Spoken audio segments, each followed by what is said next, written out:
E logo em seguida a esta apresentação da doutora Bettina, nós temos algo que me parece que vem exatamente na mesma convergência, que são os métodos livres de testes em animais em face da saúde no Código do Consumidor.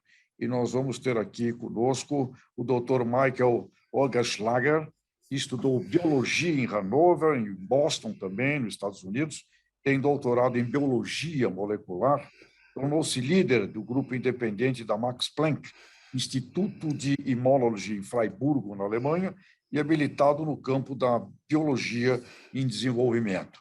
O Dr. Michael concentra hoje seu foco na otimização dos métodos de teste, levando em conta o ritmo circadiano e o desenvolvimento de novos métodos de teste baseados em células de alto conteúdo compatíveis com o High Throughput High Content, com foco no papel dos receptores nucleares no desenvolvimento de tumores. Dr. Michael, seja bem-vindo e, por favor, a apresentação é sua. Muito obrigado. Ja, vielen Dank. Muito obrigado pela saudação gentil e o convite. Vou compartilhar a tela para que possam ver minha apresentação. Estão vendo bem a apresentação? Perfeito. Ja. Obrigado. Como a senhora Bert, eu também estou no BFR, no Instituto Alemão de Avaliação de Risco, mesmo departamento, mas em outra área de competência, já apresentado pela senhora Bert, que são métodos alternativos na toxicologia. E nessa função, e nesse grupo técnico, sou o coordenador nacional de grupo de especialistas da OCDE e queria apresentar o que nós estamos fazendo nesse setor, porque eu acho que é relevante para os testes previstos pela lei. Fazemos várias coisas, o high content, métodos de bioimaging, também temos outros projetos que vão na linha de métodos alternativos, novos ou já existentes e que são aprimorados, e precisamos alinhar esses métodos com a OCDE, com a legislação da União Europeia, por isso temos grupos de especialistas para termos novas diretivas que vão para a Test Regulation.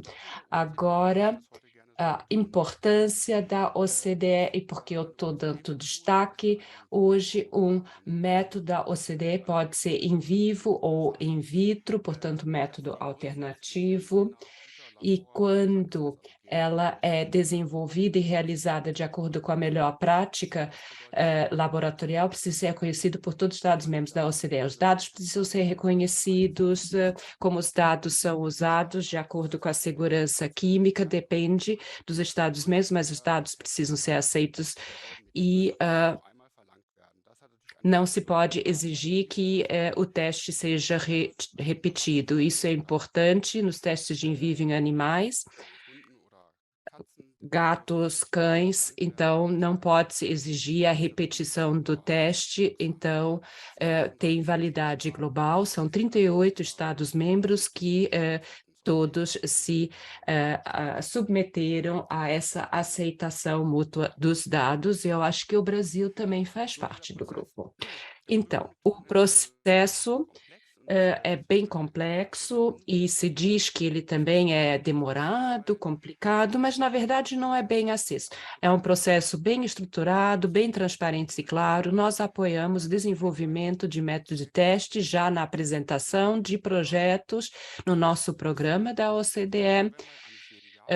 Normalmente 15 de novembro é a data de fecho, a gente se encontra em abril, todos os chefes nacionais, incluímos os projetos no plano de trabalho, os projetos são encaminhados aos grupos de especialistas, grupos internacionais, onde são discutidos, depois são desenvolvidos as diretivas para os métodos de teste, depois isso volta para os coordenadores nacionais e quando aprovam a diretiva já são publicados no mesmo ano e a partir daí vale o princípio do reconhecimento e aceitação mútua.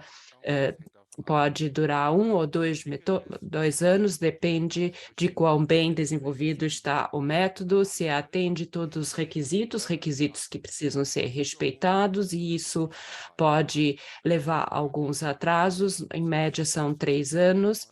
Às vezes se dizem que demora 10 anos, escutamos isso e eu já faço isso há bastante tempo e nunca vi demorar tanto tempo assim. A média são 3 anos. Então, para a segurança dos consumidores, temos que comprovar que o método é reproduzível e que também é relevante para o aspecto de saúde que está sendo estudado.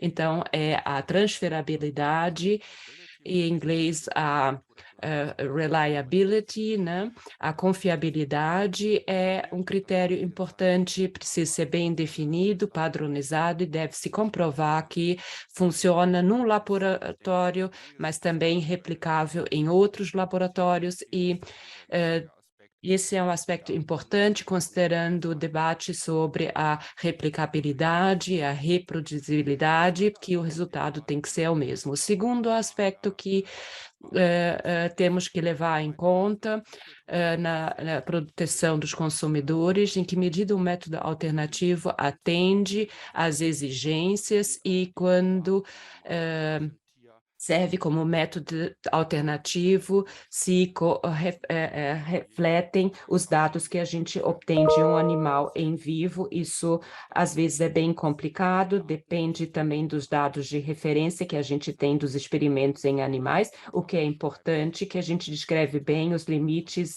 do método, às vezes tem com a solubilidade das substâncias ou interferências entre os sistemas de teste. Então, a área de aplicação tem que ser definida, a previsibilidade tem que ser, a capacidade preditiva tem que ser definida, mas isso depende na fase da legislação e também muitas vezes depende do contexto. Quanto aos últimos 10 anos, uma série de métodos alternativos foram desenvolvidos no âmbito desse programa da OCDE e reconhecidos, e olhando para a lista, a gente nota que tem efeitos locais, que é irritação da pele, corrosão da pele, aqui nós participamos ativamente. Modelos artificiais de pele, por exemplo, irritação, corrosão dos olhos, modelos semelhantes, desenvolver modelos para determinados efeitos, genotoxicidade, efeitos sobre o sistema endócrino, estrógeno e andrógenos, como hormônios da tireoide. Isso também a gente tem desenvolvido. O que a gente nota é que falta bastante métodos que nos permitam fazer testes de doenças crônicas ou sistêmicas que eram feitas ou são feitos em animais e poder substituir isso. A nível da União Europeia, esses métodos de teste são incluídos automaticamente na regulamentação, o regulamento REACH, e ali o processo é o seguinte: os requisitos padrão a um produto químico que deve ser comercializado dependem da tonelagem, então a gente tem requisitos diferentes às substâncias que pesam 1 a 10 toneladas, que vão ser produzidas ou importadas na União, vêm as categorias, depois 10 a 100 toneladas, assim por diante.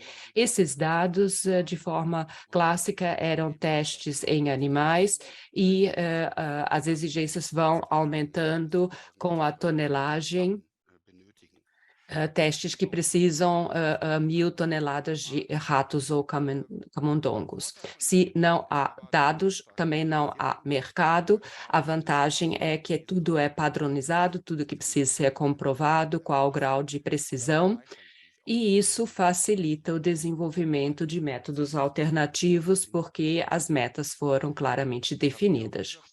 Nessa folha, eu tentei mostrar onde já introduzimos métodos in vitro, e isso reduz o número de cobaias de animais usados para fazer os testes de segurança de produtos químicos para fins de proteção dos consumidores. Estão em branco os que eu já falei, e vários métodos de teste em vivo continuam prescritos, isso é amarelo, principalmente quanto maior as toneladas, e o motivo é óbvio, é difícil retratar in vitro como uma substância é tóxica para o fígado ou para um outro órgão, porque a gente não sabe qual é a dose que vai causar esse efeito. E nesse contexto, a OCDE lançou um projeto já faz alguns anos,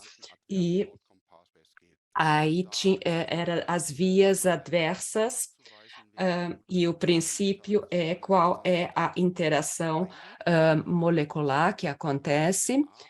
Pode ser ligação de receptores ou de DNA, quais são as consequências para a célula, para o órgão, para o mecanismo como um todo, com a ajuda desses sistemas.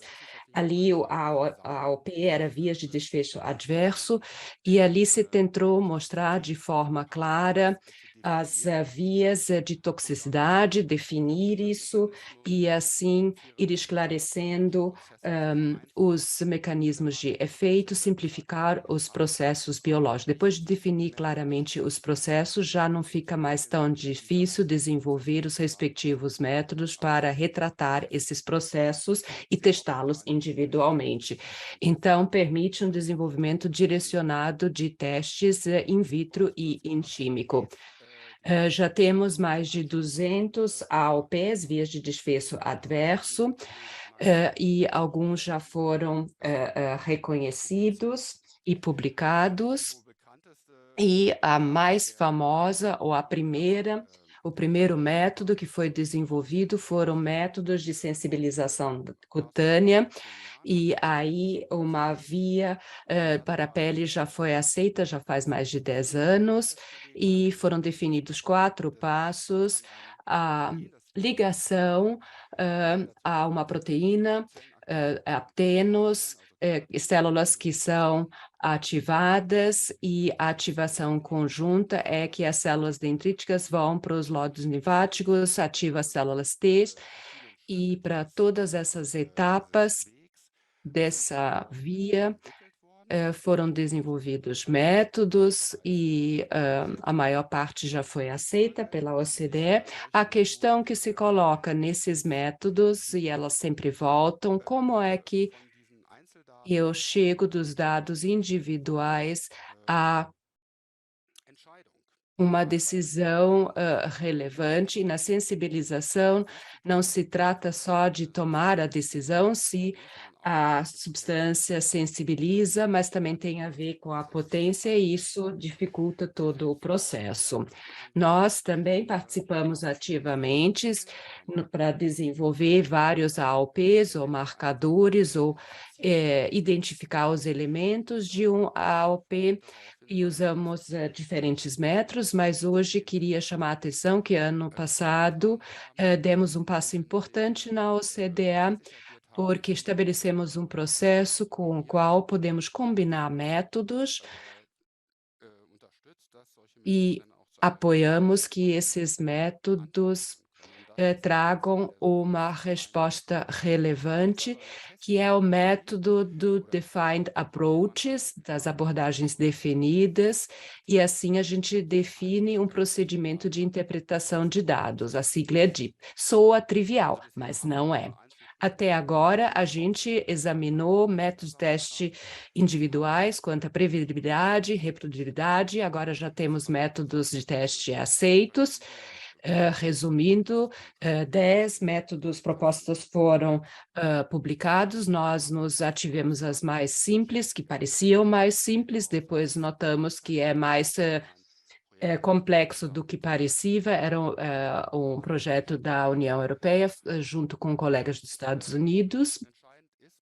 E o que é decisivo nesses procedimentos, como que eu os combino, que eu gero um alto grau de previsibilidade, preditividade, e os 2 métodos que tínhamos selecionado inicialmente para ter uma abordagem definida foram os 2 de 3, era um método, um conceito alemão e uma estratégia de teste combinada que foi apresentada pelo Japão, a ativação as células ápticas e o método, o 2 out of 3 approach, 2 de 3, quando 2 de 3 métodos são positivos, se 2 são negativos, então deve ser reconhecido como negativo. E quando a gente tem resultados não concordantes ou métodos individuais não são aplicáveis, então não se chega a um desfecho e aí tem que recorrer a outros métodos. Nós nos engajamos muito no âmbito desse método, como podemos melhorar o caráter preditivo desses métodos. Entramos numa cooperação com parceiros da indústria e trata-se de um método in vitro que fornece determinados resultados e a decisão, resultado positivo ou negativo, fica num valor limite, e aí temos uma variabilidade intrínseca, e essa gira em torno do valor limite, mas isso não dá um caráter preditivo muito claro, isso também vale para os experimentos em animais, e ali também temos uma variabilidade, um alto grau de incerteza em torno do valor limite, mas não é tão conhecido porque os estudos nos testes em vivo faltam, não há número suficiente. Isso foi verificado nesse Gas Test Guideline 497.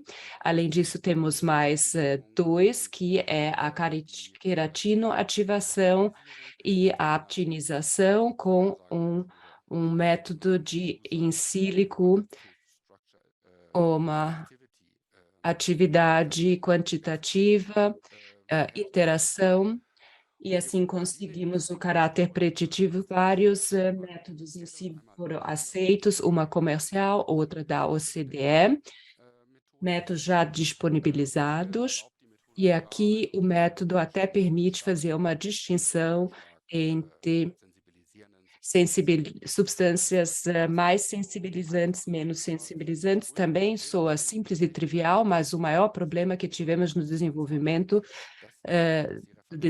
dos métodos é que os dados de referência não eram adequados e primeiro tinham que ser curatados, e os colegas da nossa instituição trabalharam no volume de dados, eram mais de 170, e fazer a curadoria destes dados. Mas no final nós conseguimos, e adicionalmente nos métodos in sílico tínhamos que refletir se, de acordo com a boa prática laboratorial, podiam ser documentados, mas conseguimos isso junto com os colegas do grupo GLP, e agora, pela primeira vez, temos esses Defined Approaches na SODE, e temos a MAD, que é a Mutual Acceptance of Data, aceitação mútua de dados, e esperamos que, devido a esses desenvolvimentos, a gente tem uma nova exigência, como podemos substituir testes regulatórios mais complexos com relação à toxicidade nos órgãos, e aí temos vários programas de incentivo nacionais e da União Europeia para desenvolver marcadores para identificar as vias toxológicas, os marcadores, pegar os elementos e, assim, desenvolver novos métodos alternativos. E, assim, chego ao final, agradeço a atenção e estou à disposição para perguntas. Dr. Michael, Muito obrigado pela sua apresentação, um trabalho muito complexo, detalhado, e fico imaginando a importância disto a nível de criar um padrão mundial, um alfabeto único, né, em que todo mundo possa seguir as mesmas métricas. Parabéns, e quero convidar os nossos internautas, teleinternautas, a nos mandarem questões, por favor, para que a gente, ao final, possa, sem dúvida alguma, são apresentações extraordinárias que provocam muitas questões. Dr. Michael, muito obrigado, parabéns pelo seu trabalho.